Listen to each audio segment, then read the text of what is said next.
MS Excel में मैंने कुछ डेटा शीट बनाया हुआ है, एक मार्कशीट बनाई हुई है कह सकते हैं आप। यहाँ पर अगर मैं कहीं पे भी क्लिक करने की कोशिश करता हूँ तो कुछ लिख नहीं रहा है। यहाँ अगर मैं डेटा के अंदर जाकर लिखने की कोशिश करता हूँ तो वहाँ पे भी नहीं लिख रहा है। लेकिन यहाँ पर अगर मैं कोई भी एक सीरियल नंबर डालता हूँ, जैसे 10, एंटर प्रेस करता हूँ और एंटर प्रेस करने के बाद आप यहाँ पे देखेंगे पूरा का पूरा डेटा चेंज होता हुआ दिखाई दे रहा है।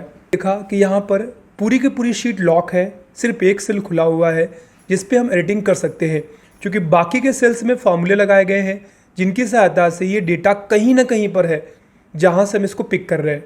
अगर मैं 1 लिखता हूँ और एंटर प्रेस करता हूँ तो कहीं पे डेटाबेस है, उस डेटाबेस को 1 से हमने पिक किया है। आपको इस तरीके की मार्कशीट क्रिएट करनी है तो उसके लिए पहले आपके पास डेटाबेस तो होना चाहिए। मान लीजिए मेरे पास डेटाबेस है, यहाँ पे मेरे पास 19 स्टूडेंट्स का डेटा है। अगर आपको याद हो तो अपनी पिछली क्लास में मैंने आपको इस तरीके का डेटा मेंटेन करना बताया था जो कि फुल्ली ऑटोमेटिक है। यहाँ पे अगर मैं किसी भी स्टूडेंट्स के मार्क्स बदलूँगा तो ऑटोमेटिक यहाँ पे जो ऑब्टेन्ड मार्क्स है वो भी बदलेंगे, परसेंटेज बदलेगा और इसके बाद रिजल्ट एंड डिवीजन आपस में चेंज होते रहेंगे। ये मैं आपको पहले ही बता चुका हूँ जिस क्लास में हमने इफ एल्स फार्मूले को पढ़ा था। अब हमें इसी से मार्कशीट बनानी है। तो सबसे पहले क्या करूँगा, यहाँ पे मैं 2 शीट्स का यूज़ करने वाला हूँ। एक वो शीट जहाँ पे डेटाबेस रखा हुआ है सारा का सारा, और एक वो शीट जहाँ पे हम उस डेटाबेस को लाएंगे। तो यहाँ सबसे पहले मैं क्या करूँगा, सबसे पहले जो मुझे चाहिए अपनी मार्कशीट में, यानी ऊपर का जो हिस्सा है मुझे ये सारा चाहिए। तो यहाँ से मैं क्लिक करते हुए इस पूरे के पूरे हिस्से को सिलेक्ट कर लेता हूँ, क्योंकि मुझे इस चीज़ों की ज़रूरत पड़ेगी अपनी मार्कशीट में। Ctrl+C करूँगा और ये कॉपी होगा। अगली वाली शीट पे जाऊँगा। अब मुझे इसको पेस्ट करना है, बट कैसे? आपका मैटर हॉरिजॉन्टली लिखा हुआ था और आपको इसको वर्टिकली प्लेस करना है। तो यहाँ पे मैं क्लिक करता हूँ ऊपर, Alt+H+V+T, और ये देखिए आपका पेस्ट हो गया है। अगर आप उसका फॉर्मेट हटाना चाहते हैं, चूँकि बैकग्राउंड कलर यहाँ पे येलो आया है। हाँ, ये चीज़ कैसे आई है ये मैं आपको ज़रूर दिखा देता हूँ। मान लीजिए मैं यहाँ से पहले जाता हूँ क्लियर पे एंड क्लियर ऑल कर देता हूँ, तो जैसे था पहले वैसे ही आ जाएगा। फिर से जाता हूँ, एरिया सिलेक्टेड है, Ctrl+C करता हूँ, कॉपी। अगर अब मैं दूसरे वाले मार्कशीट पे जाता हूँ और यहाँ पे मैं क्लिक करता हूँ, पेस्ट पे जाते हुए अगर आप इसको ट्रांसपोज करते हुए पेस्ट करेंगे, ट्रांसपोज करते हुए, तो आपका मैटर, तो उसके लिए आपको यहाँ से पेस्ट स्पेशल पे जाना होगा। एंड देन आप यहाँ पे देखेंगे आपको कई सारे ऑप्शंस दिखाई देते हैं। यहीं पे आपको ट्रांसपोज दिखाई देता है। ट्रांसपोज का मतलब होता है जो भी हॉरिजॉन्टली डेटा आपने कॉपी किया है उसको ये वर्टिकली कर देगा, और अगर आपने वर्टिकली कॉपी किया होता तो ये उसको हॉरिजॉन्टली कर देगा। तो जैसे मैं यहाँ से ट्रांसपोज पर क्लिक करते हुए पेस्ट करूँगा, आपको डेटा यहाँ पे दिखाई दे गया। यही मैंने किया था। अगर मैंने कैसे किया था वो मैं आपको दिखाता हूँ। इसके लिए एक शॉर्टकट है, आपको याद करने की ज़रूरत नहीं है। पहले आप डेटा को कॉपी कर लीजिए, Ctrl+C, इसके बाद अगले में जाइए। अब आपको कहाँ जाना है, आपको जाना था होम टैब में, पेस्ट के अंदर जाना था। तो पहले आप ऑल्ट जैसे ही प्रेस करते हैं, ऑल्ट बटन, ऑटोमेटिक देखिए हर एक का, फाइल का F, होम का H, इंसर्ट का N, पेज लेआउट का P, फार्मूलाज का M, डेटा का A, इस तरीके से हाईलाइट हो रहे हैं। आपको होम के अंदर जाना है तो H प्रेस करिए। जैसे आप H प्रेस करेंगे तो होम टैब के अंदर जितने भी ऑप्शंस थे सबका एक एक वर्ड यहाँ पे हाईलाइटेड है। आपको पेस्ट के अंदर जाना है तो पेस्ट के लिए V है, तो आप V प्रेस करिए। जैसे आप V प्रेस करते हैं तो V प्रेस करने के बाद आप यहाँ पे देखिए आपको दिखाई दे रहा है PFOK करके ऐसे कई सारे। तो आप पेस्ट पे तो आ गए हैं। अब आप यहाँ पे T पे प्रेस करेंगे तो ऑटोमेटिक वो आपका ट्रांसपोज होते हुए पेस्ट हो जाएगा। तो मैंने बस T प्रेस किया था और देखिए इस तरीके से आपका आ गया। अब अगला स्टेप, यहाँ पे डेटाबेस तो आ गया है, मैं थोड़ा सा इसको बड़ा करता हूँ। अगर आपको इसका बैकग्राउंड ऐसे ही रखना है तो ठीक है, और अगर आप चेंज करना चाहते हैं तो पहले आप इसको सेलेक्ट करें और यहाँ से क्लियर पे जाते हुए मैं फॉर्मेट को क्लियर कर देता हूँ। तो हमारा मेन डेटाबेस आ गया। फॉर्मेटिंग मैंने यहाँ से हटा दी है और मैं इसको इस तरीके से कर लेता हूँ। अब यहाँ से मैं एक और लेता हूँ और लास्ट में ऐसे सेलेक्ट करते हुए मैं इसको थोड़ा हाईलाइट कर लेता हूँ। बीच वाले पोर्शन को थोड़ा यहाँ से पतला करता हूँ और इसको खींच के बड़ा कर देता हूँ। ये अब बीच वाले हिस्से को अगर आप चाहें तो सेलेक्ट करते हुए इसको मर्ज कर दें। इसके बाद आप कोई भी कलर फिल कर सकते हैं अपनी मर्जी का। तो मान लीजिए मैं यहाँ से कलर फिल कर देता हूँ। अब आप इसको सेलेक्ट करें और अगर आपको कोई मन करता है डेकोरेशन का तो आप क्लिक करते हुए डेकोरेशन कर सकते हैं। मान लीजिए मैं यहाँ से ये ले लेता हूँ या फिर कोई ये ले लेता हूँ, चलिए ठीक है। अब यहाँ पे जो भी डेटा है आप चाहते हैं कि जब मैं सीरियल नंबर प्रेस करूँ, जैसे 5 और इंटर प्रेस करूँ, तो ऑटोमेटिक जो भी 5 सीरियल नंबर पे डेटा होता, स्टूडेंट नेम या हिंदी इंग्लिश के जो भी मार्क्स होते, वो सारे यहाँ पे फिल कर जाते। तो उसके लिए आपको क्या करना होगा, सबसे पहले आपको उसके लिए एक फंक्शन का यूज़ करना है, वो समझ लीजिए। फंक्शन का नाम है वी लुकअप। वी लुकअप का फुल फॉर्म समझिए तो वर्टिकल लुकअप है। आप इस फंक्शन की सहायता से वर्टिकली किसी भी टेबल में जो अवेलेबल डेटा है आप उसको फाइंड कर सकते हैं, लुक कर सकते हैं। तो क्या करना होगा, ध्यान से देखिए।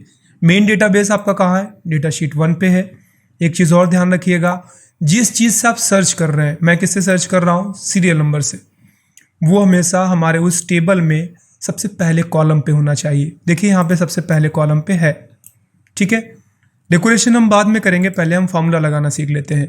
तो यहाँ पे मैं स्टूडेंट नेम पे जाऊँगा, इज इक्वल टू, फॉर्मूला हमारा याद रखिएगा, मैं लिख स्क्रीन पे दिखाई भी दे रहा आपको, वी लुक अप, ब्रैकेट शुरू। अब आपको यहाँ से क्या करना है, जिस भी चीज़ से आपको सर्च करना था, तो आपको यहाँ पे किससे करना है, आपने देखा है आपको सीरियल नंबर से सर्च करना है, तो आप सीरियल नंबर पे क्लिक करें। एंड देन यहाँ से आपको कॉमा करना है। कॉमा करने का जहाँ पे भी वो डेटा है जाके उस पूरी टेबल को सिलेक्ट कर लीजिए। डेटा शीट पे जाऊँगा और यहाँ से मैं इस पूरी की पूरी टेबल को सिलेक्ट करूँगा, सिलेक्ट कर लिया, ठीक है। इसके बाद हम कॉमा प्रेस करेंगे। कॉमा के बाद अब आपको निकालना क्या है, चूँकि इस डेटा शीट में तो बहुत कुछ है। आप देखिए सीरियल नंबर भी है, स्टूडेंट नेम भी है, हिंदी इंग्लिश मैथ्स काफ़ी कुछ है।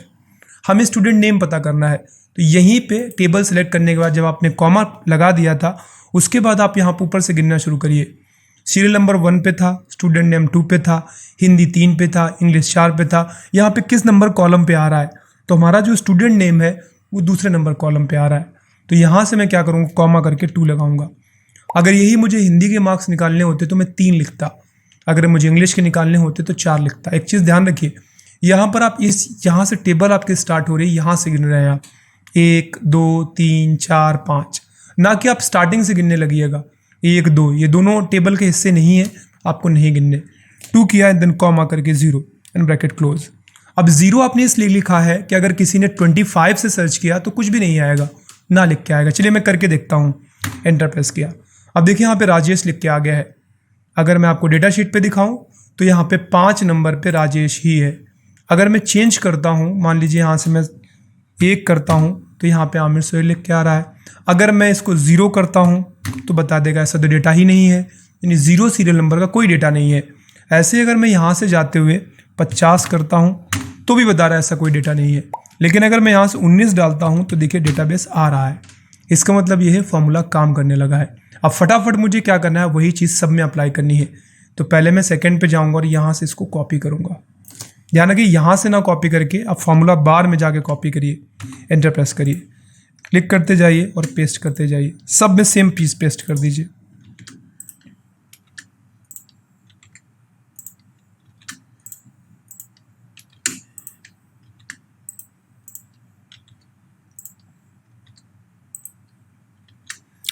अभी आप सोच रहे होंगे बिल्कुल गलत है, चूँकि 19 नंबर पे स्टूडेंट नेम तो है ये, लेकिन यहाँ पर हम हिंदी की बात करते हैं, हिंदी के तो मार्क्स आने चाहिए थे जो कि यहाँ पे नहीं आ रहे हैं, बिल्कुल नहीं आएंगे। करना क्या होगा, आपको हिंदी पे जाके देख लीजिए 1 2 3 4 5, हिंदी पे 3 था तो आपको यहाँ से जाना है, क्लिक करना है और यहाँ से 2 को 3 कर देना है, एंटर प्रेस कर दीजिए। हो गया, इसको 4 कर दीजिए,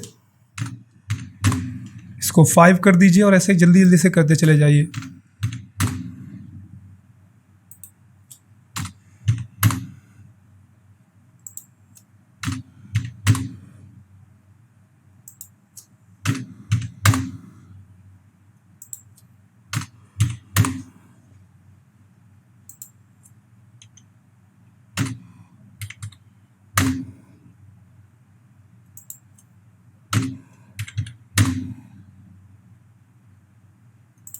परसेंटेज आई गेस 9 पे था तो मैं यहाँ पे पहले 9 लिखूँगा, या कितने पे था एक बार चेक कर लेते हैं परसेंटेज, चूँकि यहाँ पे परसेंटेज जानना चाहिए था 1 2 3 4 5 6 7 8 9 10, 11 पे आएगा परसेंटेज। तो हम यहाँ से 11 करेंगे, इसका मतलब पहले वाला 10 है, ठीक है, गिरा हो गया। एंड देन यहाँ से हम करेंगे, यहाँ पे करना है 9 है, 1 2 3 4 5 6 7 8 9, ठीक है, गिरा हो गया। देन यहाँ से 12,